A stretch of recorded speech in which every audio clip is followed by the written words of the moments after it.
4th యూనిట్లో problems చూసుకుందాం. First problem వచ్చేసి the electron is bonded in one dimensional infinite well having the width of 1 × 10⁻⁻10 meters. Find the energy level in ground state and find the first two excited. First ground state కనుక్కొని దాని తర్వాత 2 excited states కనుక్కోమన్నాడు. మనకు given ఇచ్చింది చూద్దాం. L length equal to 1 × 10⁻⁻10 meters. Next N equal to 1 అని మనం అనుకున్నాం. Next H equal to ఈ వాల్యూస్ మనకు తెలుసు 6.63 × 10⁻−34. ఎం అన్న తెలుసు 9.1 × 10⁻−31. నెక్స్ట్ మనకు ఫార్ములా తెలుసు energy level equal to n² × h²/8 ml². n² అంటే ఎంత 1 నెక్స్ట్ ఇంటూ h² అంటే 6.63 × 10⁻−34 whole square. Next 8 into m అంటే 9.1 × 10⁻−31 × 10⁻−10 × 10⁻−10. ఎందుకంటే L² కాబట్టి L² ఎంత 1 × 10⁻−10. ఇక్కడ స్క్వేర్ ఉంది కాబట్టి 2 రాష్ట్రం. నెక్స్ట్ ఇదంతా క్యాలిక్యులేట్ చేస్తే ఆన్సర్ వచ్చేసి ఇది 0.6038 × 10⁻17 జౌల్స్. నెక్స్ట్ మనకి ఇక్కడ జౌల్స్లో వచ్చింది. మనకి ఏంది ఎలక్ట్రాన్ ఈవీ హోల్స్లో కావాలి కాబట్టి దాన్ని 1.6 × 10⁻19తో డివైడ్ చేస్తే దానికి గ్రౌండ్ స్టేట్ వచ్చేసి ఇది 37.737 ఎలక్ట్రాన్ వోల్ట్స్. నెక్స్ట్ మనకు ఫస్ట్ 2 ఎగ్జైటెడ్ స్టేట్స్ కనుక్కోమన్నాడు కాబట్టి 4 ఎలక్ట్రాన్ వోల్ట్ 4 × E1 చేస్తే 4 × ఇది చేస్తే 150 ఎలక్ట్రాన్ వోల్ట్స్. నెక్స్ట్ 9 × ఇది చేస్తే 339 electron volts. This is the answer for first question. Next second ప్రాబ్లంకు చూసుకుంటే find the temperature at which there is 1% probability that a state with energy 0.7 electron volts is above Fermi level. ఇక్కడ మనకి ఏమి ఇచ్చిందో చూసుకుంటే చూడండి, P అంటే 1% అని ఇచ్చిండు. ఇది ఇక్కడ 1% అంటే 1/100.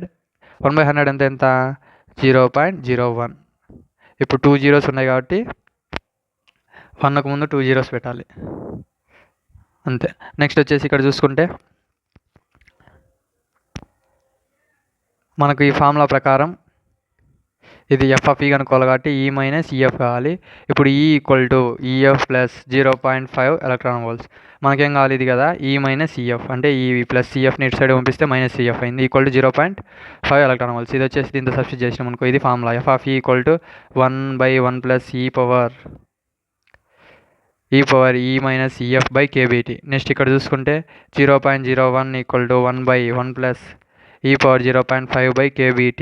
ఇక్కడ ఇదంతా డివైడెడ్ బై ఉంది, ఇటు సైడ్ పోతే మల్టిప్లై అయింది. అప్పుడు 0.01 × 1 plus E power 0.5/kBT equal to 1. Next ఇక్కడ చూసుకుంటే ఈ 0.01తో మల్టిప్లై చేస్తే 0.01 plus 0.01 × E power 0.5/kBT equal to 1. Next వచ్చేసి ఇక్కడ చూసుకుంటే 0.01 × E power 0.5/kBT equal to 1 minus 0.01. Next ఇక్కడ చూసుకుంటే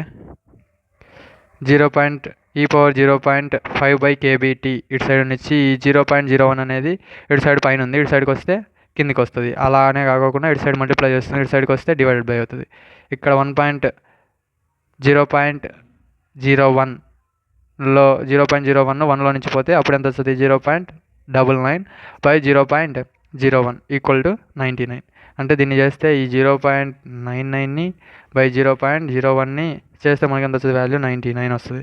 నెక్స్ట్ ఇక్కడ చూసుకుంటే 0.5/kBT ఈక్వల్ టు ఇదంతా చేస్తే 2.0303 × log 99/10. ఇది బేస్, ఇది log 99 అనాలి. నెక్స్ట్ ఇక్కడ చూసుకుంటే మనకు T కావాలి. ఇప్పుడు T ఇక్కడ ఉంది, T ఇక్కడ కింద ఉంది, ఇటు సైడ్కి వస్తే పైకి వస్తుంది. ఇప్పుడు ఇదంతా పైన ఉంది, ఇటు సైడ్కి పోతే కిందికి పోద్ది, అందుకే కింద పోయింది. అప్పుడు 0.5/2.03 × 10 log 99/10 × kB equal to T. ఇప్పుడు చూసుకుంటే kBT చూద్దాం. ఫస్ట్ ఈ K కూడా కింద ఉంది, ఆడికి వస్తుంది పైకి వస్తుంది. kBT equal to 0.5/2.03 × 10 1.9956. ఇదంతా క్యాలిక్యులేట్ చేస్తే ఫస్ట్ ఇది క్యాలిక్యులేట్ చేస్తే 0.5/4.59 ఈక్వల్ టు ఇది చేసినామంటే క్యాష్లో 0.1087 వస్తుంది. ఇప్పుడు దీన్ని ఎలక్ట్రాన్ వోల్ట్గా మారిస్తే 1.109 ఎలక్ట్రాన్ వోల్ట్స్. పైన ఎలక్ట్రాన్ వోల్ట్స్ ఎలా మార్చాలో కూడా నేను చెప్పిన చూడండి. ఫస్ట్ కాడి నుంచి వీడియో స్కిప్ చేయకుండా చూస్తే మీకు బాగా అర్థమవుతుంది. T ఈక్వల్ టు నెక్స్ట్ ఇప్పుడు T ఈక్వల్ టు 0.109 × 1.6 × 10⁻−19 by 1.38 × 10⁻−23 మొత్తం క్యాలిక్యులేట్ చేస్తే దాని answer T equal to 1263 kelvin. Next third problem చూసుకుంటే the position of electron in an atom is located within a distance of 0.1 angstroms using a microscope. What is uncertainty in momentum of the electron located in this way? అంటే ఇప్పుడు మనకు first ఇక్కడ ఇచ్చిన uncertainty principal ఏందో మనకు తెలుసు, రాసినాం. del P into del X equal to h/2π. మనకు గివెన్ ఇచ్చినట్టు చూసుకుంటే del X ఇచ్చిండు. అన్సర్టైనిటీ ఇన్ పొజిషన్ ఇచ్చినంత 0.1 ఆమ్స్ట్రాంగ్స్. 0.1 ఆమ్స్ట్రాంగ్స్లో నుంచి మీటర్ మార్చాలంటే 10⁻⁻10తో మల్టిప్లై చేయాలి. మల్టిప్లై చేస్తే del X equal to 0.1 into 10⁻10 meters. Next ఇక్కడ ఏంది మనకు del P కావాలి. del P కావాలంటే ఈ h/, ఇక్కడ ఫార్ములాలో తప్పు అని చూడండి, ఇక్కడ 4π రావాలి, 2π కాదు 4π రావాలి. h/4π into del X. మనకు del X అంటే తెలుసు 0.1 into 10⁻10. ఇది చూసుకుంటే హెచ్ అంటే కూడా తెలుసు కదా, లాస్ట్ ప్రాబ్లమ్స్లో ప్రతి ప్రాబ్లమ్స్లో ప్లాంక్స్ కాన్స్టెంట్ రిపీట్ అవుతా వస్తూ ఉంటుంది. ఇది ఖచ్చితంగా రిమెంబర్ చేయండి. ఇక్కడ చూసుకుంటే 6.636 into 10⁻34/2π into 0.1 into 10⁻10. ఇదంతా క్యాలిక్యులేట్ చేస్తే 1.054 into 10⁻23 kg/s. This is the answer for third question. Next fourth question చూస్తే find the relaxation time of the electron in a metal.